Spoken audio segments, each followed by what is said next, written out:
Hey guys, I hope everyone is doing well. Let's look at simplifying radicals and talk about what radicals are to kind of get going here. So let's start with this. At the top of your notes page, we've got 2 squared, 4 squared, and 12 squared. Maybe a good starting place for this is talking about what we're doing when we kind of square a number and kind of what that will mean when we talk about radicals. So basically when we're squaring a number, remember most of y'all know this, you're multiplying a number by itself. So 2 squared is 2 times 2, which would get you 4. 4 squared is not 4 times 2, but it is 4 times 4, 4 times itself, which would get you 16. And then 12 squared, right over here, a little bit higher value, but doing 12 times 12, 12 times itself, which would get you 144. Alright, so we're squaring numbers or multiplying by themselves. Well, radicals is like the opposite of that. So basically if I had a number inside of my radical here, like I could use the number 36, we're basically working backwards. We're essentially taking what you would call the square root. So radical essentially is the same thing as square root of a number. So like I just said, what is a radical? Basically our objective here.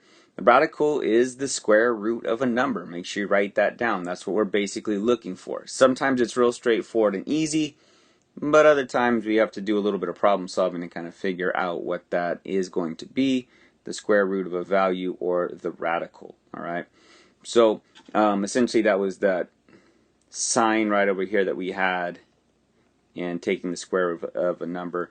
And some of them are pretty straightforward, like let's try 36. So 36, when you write the radical out, basically to kind of identify the different sections of your radical over here, we basically have 3. So the first off is the actual radical itself. The radical, I'm going to use this little yellow arrow, is this actual sign, this kind of this figure. It almost looks like a division box, but it's got this little, I don't know, this little extension out on the end right over here. But that's your radical right over here. So that's what the actual radical is. The radicand is the value that is inside. So whatever value is inside is called the radicand. And then the index is going to be if there's a number on the outside. If there's not a number, then it's going to be squared. We're trying to find the square root of it, which is what we're going to deal with mostly. So you probably won't see a bunch of numbers on for right now because we're basically going to be using the square root of a value. Okay, so index, radicand, radical, and let's look at some examples. So like the example 64, if we wanted to find a radical or the square root of 64, we're basically thinking like what number times itself equals 64. Well, a lot of y'all could probably figure that out pretty easily. It's 8. 8 would be the straight ahead answer for the radical of 64. Okay, well look at now the radical of 20 or the square root of 20. What if you get a number or value that doesn't have a straight ahead square root, like 20? You think of 20, a number times itself. I can think of numbers that go into 20, but I can't think of a number times itself that would go into 20. So how are we going to do this? Well, what we're going to do is we're going to create a factor tree. You've done factor trees before, so we're going to set up a factor tree and see if we can figure out, get down to the radical here, the square root. So let's set this up, kind of bring a factor tree off here. 20, what can we multiply to get 20? Let's do 4 times 5. 4 times 5 is going to be the straight ahead way to do this. So I'm going to go with 4 times 5. And basically I'm going to keep simplifying this down until I can't go any lower, essentially, or until to your prime factorization. When you use a factor tree, you're doing prime numbers. So 5 is a prime number, so I'm good here with that number, but 4 can continue to be factored to a prime. So 4, that would be 2 times 2. And now 2 prime numbers, so I can't go any lower than that. So I've got basically my prime values right over here. So now what we can do is we can write this in an actual answer. So we kind of reset up our radical right over here, and we would say, hey, what do we have? Well, we have two values. I've got 1, 2. So that basically is 2 squared. 2 squared. I'm going to write it as 2 times 2, but we would say it's 2 squared. And then I've got a 5 times 5. Okay. Well, anything that's squared, anytime I have two values, anytime I have duplicates, so I have a 2 and a 2 there, same as they are there, I'm going to actually move these values to the outside. Okay, so I'll kind of wipe that out for you guys real quick. Those are going to come to the outside, and I'm just going to put a 2 on the outside. So that goes away. And then my 5 is just going to move further in for the answer. So my 5 would just go right over there because I only had one 5 right over there. So the radical right over here for our first response for 20 is going to be 2 with the radical 5 right over here for the answer. Okay, so remember, when you are factoring, look for, you want to look for duplicates. All right, you're looking for, the word we're looking for here that you can fill in is duplicates. I could fill that in a little cleaner for you guys, but that's what you want. Just like that example, the 2 2s means that will kind of bring it to the outside. So duplicates is what I wanted right there of numbers, period. Okay, so that's why I brought the 2s over here. We'll do some more examples of that real quick. All right, so let's try some others. Let's do 50 and then we'll do 80. So let's get our factor tree set up for 50. I can't think of a number times itself that gets to 50, so we need to set up the factor tree, and let's get that going here pretty quick. Change out one of my colors right over here. Alright, so factor tree. Well, let's do for 50, let's do 5 times 10. That wouldn't be a bad way to start. So 5 times 10 will kind of get us going to 50. I've got a prime number here with the 5, so I can kind of circle it and keep going, but my 10, I can factor that out a little bit more. So I can do 2 times 5 there, 5 times 2, I guess. And now I've got it factored out. Alright, so I'm going to start looking for my duplicates so I can kind of set up my radical answer here. Alright, well, I've got 2 5s circled and a 2. So it essentially looks like 5 squared, or I could put 5 times itself, 5 times 5, times 2. Alright, well, anywhere we have the duplicates, right over here I've got the duplicates, that means it kind of, we bring it to the outside of the radical. So the more final answer here is going to turn into, I think I got enough space to write it. Bring this in a little bit. It's going to be 5 on the outside, radical 2 right there, and I can just kind of shorten that up. And that is going to be the answer right over there for the square root of 50, 5 radical 2. Let's try another one. Let's go with 80. Okay, let's see if we kind of get on a roll here. So factor tree for 80. Let's do 10 times 8. 10 times 8 is a good way to go.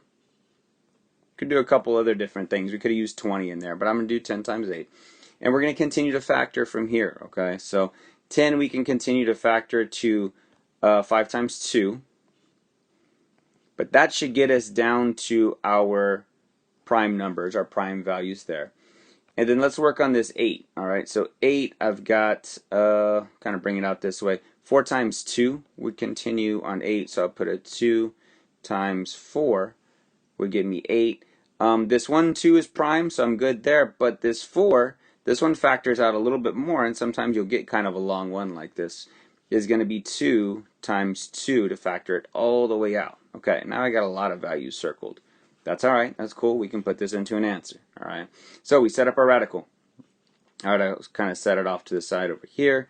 I basically have, what do we have? Well, check it out. How many duplicates or how many pairs do we have? Okay, I've got 1, 2, 3, 4 2s, or I have 2 squared. I could write 2 4 times, but I basically have 2 squared twice. Okay, 2 squared times 2 squared. And then I've got a 5 hanging out right there, times 5. Okay, so I could put the 2 4 times, if I write them right here if you want to see that. Okay, but 2 4 times is the same as the 2 squared there and the 2 squared there. Alright, so anytime we have duplicates, well, what do? Check out how we do this. We got to bring these to the outside. Okay, well, what does that look like? It's going to look like this. It's going to say 2 times 2 on the outside, and then we just have our 5, which is right here, hanging out on the inside. Alright, Well, last step. What's 2 times 2? We can actually multiply the 2 times the 2 there. 2 times 2 is 4. So we get radical 4, 4 radical 5 on the inside to get our final answer. So if you got more than 2 pair or more than a pair on the inside, you can bring it out and you can multiply. And we'll kind of try some other examples here. So what if you get this set up now? So on this one, we've got a coefficient. So we've got a number on the outside, and we need to go ahead and we need to get the radical here. We want to go ahead and get the square root. Okay, so it's going to be kind of the same, and then we're going to see that multiplication step you just saw. All right, so let's start with this 3 radical 20, and let's work this out. We're not going to worry about the 3. We're going to leave that alone, and that's going to stay on the outside. Okay, so let's factor out the 20 here. Okay, let's do a 5 times 4. So 5 times 4 might be a good place to start here. And 5 is prime, we're good there. The 4 can go factor one more time to 2 times 2. I think y'all are with me on that. Those are both prime. Circle those up. Do that neater. Circle that up. Circle that up. Okay, so let's start writing our stuff down. So what this really is I've got my 3 still on the outside. I've got my radical sign. And I've got 2, basically 2 squared, because I have 2 of the 2's, times 5. Those are my basically the factors I have on the inside. Well, remember what we do. Anytime we have 2 squared or duplicates, we bring them around here. So I'm going to bring that around to the front. Okay, so that's just going to turn into 2. And you don't put 2 squared. If you have the squared, you just bring it around by itself. You don't need to square it. 2 times the 3 that was already there, and then we're just going to radical, and we have the 5. Okay, so now that we have that, ooh, sorry about that, almost cleared the page off. We can multiply right here. If you've got 2 values on the outside, you need to multiply those. Well, what's 2 times 3? 2 times 3 is 6. So let's go ahead, I'll do that in purple. We got 6 on the outside because I multiplied, and then we'll put our radical sign and 5 like that, and that is going to be our answer. So if we get the radical of that value up here, we have 3 in the coefficient, radical 20, we square root that thing all the way down, we're going to get 6 radical 5 or square root 5 for our response right there. Alright, one more example, one more of these, and then we'll be finished up. We've got very similar to this one right over here. We've got a 2 on the outside and then a square root of 27 on the inside, looking at the radical. Again, we leave the 2 alone, so leave the 2 there, and let's start working with the 27. Let's factor that out, okay? Well, let's think about 27. What times what time? Yeah, I think 3 times 9, okay? So let's go 3 times 9 would get you 27. Are either of these prime? Yeah, the 3 is. We can circle the 3. Not the 9, though. We can keep working on the 9. The 9 basically will get us some more 3's, though, because that's going to be 3 times 3. Okay? 3 times 3 is 9. Sorry, let's keep this consistent. I'll circle that in blue. Circle that in blue. Alright, we've got our prime factorization done with the factor tree. Let's go ahead and write this out. Okay, so I'm gonna go back. I'm going to put my 2 on the outside.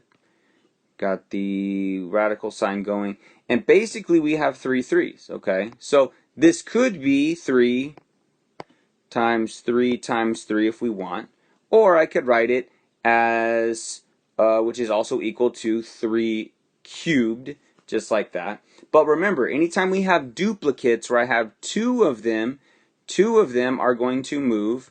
Let me get to yellow. 2 of them will move to the front. Okay, and we'll bring them around this way. Alright, so that'll kind of leave one left over inside the radical box. So I'm going to go ahead and bring the 2 to come over, and it's 3 squared. I'm not bringing both of them over, but when I kind of bring this right over here, it comes together, and we'll just make the 1 3. Alright, so that should get me with, alright, that should get me with, I'm going to clear some space, so the 3 around the outside times the 2 which was already there. Sorry, I'm trying to keep my colors consistent over here for you guys. Radical, so when I got rid of that, those 2 to bring this 3 around here, and then I just got it. What do I have left inside of the box? I just have my 1 3 left. The last thing we can do is multiply right over here, 3 times 2. 3 times 2, we can multiply that. That's going to be 6. So I got 6. I've got my radical sign set up. I've got 3 on the inside. And we have our final answer right there. And that's how we're going to do this with simplifying radicals. And thanks for watching.